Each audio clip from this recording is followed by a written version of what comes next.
On April 30, 1789, a giant of a man stood on a balcony at Federal Hall in New York. His name was George Washington, and at that very moment, he became the first president of the United States. A crowd cheered below, but their eyes held a mix of hope and anxiety. This newborn nation was a shell of a country, held together by a fragile constitution. With 13 states that still saw themselves as rivals, Washington knew he wasn't just walking a path.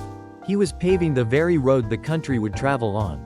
His first mission was to breathe life into that document, to transform it from a piece of paper into a functioning government. Washington began by assembling the engines of the executive branch. He searched for talent, ignoring personal connections and regional loyalties. Two men, in particular, stood out. His Secretary of State, Thomas Jefferson, was a Virginia planter and an idealist who had just returned from a Europe buzzing with revolution. He dreamed of a loose union of states, where individual liberties and farming communities reigned supreme. In contrast, his Secretary of the Treasury, Alexander Hamilton, was a sharp-minded pragmatist. He believed a strong central government, backed by commerce and finance, was the only way to build a nation that could survive. These two men were like two different hearts, beating within Washington's cabinet, and their opposing visions were about to create a massive storm of conflict. The storm began with Hamilton's bold financial plan, designed to save the country from ruin.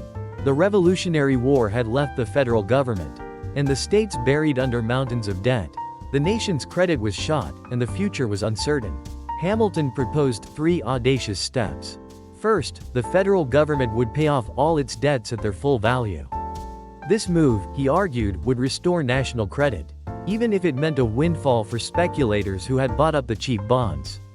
Hamilton believed that trust was the nation's most valuable asset. Second, he proposed that the federal government take on or assume all the debts of the individual states. This was a radical idea. Many southern states, who had already paid off much of their war debt, were furious.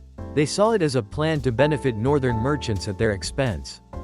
Jefferson spoke out, calling it a conspiracy by the federal government to dominate the states. This heated conflict was only resolved by a political compromise. The capital would be moved to the banks of the Potomac River, closer to the south. Third, Hamilton wanted to create a first bank of the United States to stabilize the currency and manage government finances. Jefferson fought this bitterly, arguing that the Constitution didn't explicitly give the government the power to create a national bank. Hamilton countered with a new idea, the concept of implied powers. He argued that if a power wasn't expressly forbidden, and it was necessary for the government to function, the Constitution gave them the authority to use it. Washington watched the fiery debate, then sided with Hamilton. The decision brought stability to the financial system, but also set the stage for America's first political parties, the Federalists and the Democratic Republicans. While internal battles raged, a larger storm was brewing overseas. The French Revolution had exploded, and France was at war with the great powers of Europe. In America, public opinion was divided. Jefferson's followers felt a deep loyalty to their revolutionary ally and urged Washington to join the fight. Hamilton, however, believed that a young nation, entangled in a European war, was committing suicide. Washington made a carefully considered choice. His primary duty, he believed, was to secure the nation's foundation. He issued the Proclamation of Neutrality, declaring that the United States would stay out of the European conflicts. This declaration set off a firestorm at home and abroad. Edmond Charles Genet, the French ambassador, openly defied Washington's policy, trying to recruit American soldiers and turning U.S. ships into privateers. The Genet affair was a direct insult to Washington's authority. He acted decisively, denouncing Genet's actions and demanding his recall. Meanwhile, Great Britain was seizing American ships and disrupting trade. To avoid another war, Washington sent John Jay to negotiate. The resulting Jay's Treaty avoided conflict and preserved trade, but it was widely criticized for being too favorable to Britain and for alienating France. Then, the government's authority was tested on its own soil. As part of Hamilton's plan, a new tax on whiskey was imposed, hitting western Pennsylvania farmers hard. They relied on turning their grain into whiskey for income. In 1794, their frustration boiled over into a full-blown rebellion.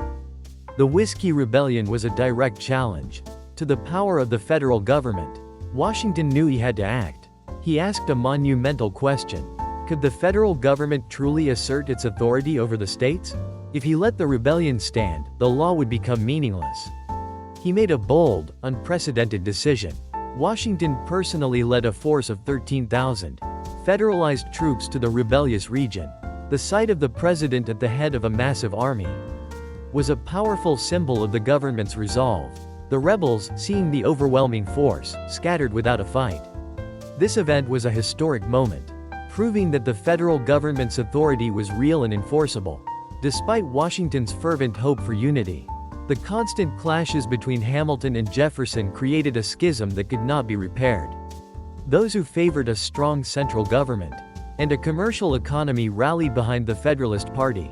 In opposition, those who championed states' rights and an agrarian way of life formed the Democratic Republican Party. The division pained Washington. He feared that political infighting would tear the country apart. His fears were poured into his farewell address in 1796. After choosing to step down and set the precedent for a peaceful transition of power, he left the nation with one last piece of advice.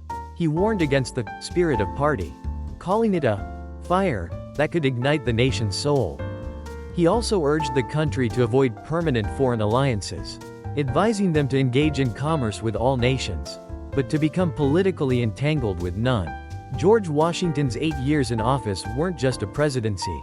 They were an epic journey in which a new nation, in the face of chaos and uncertainty, found its footing.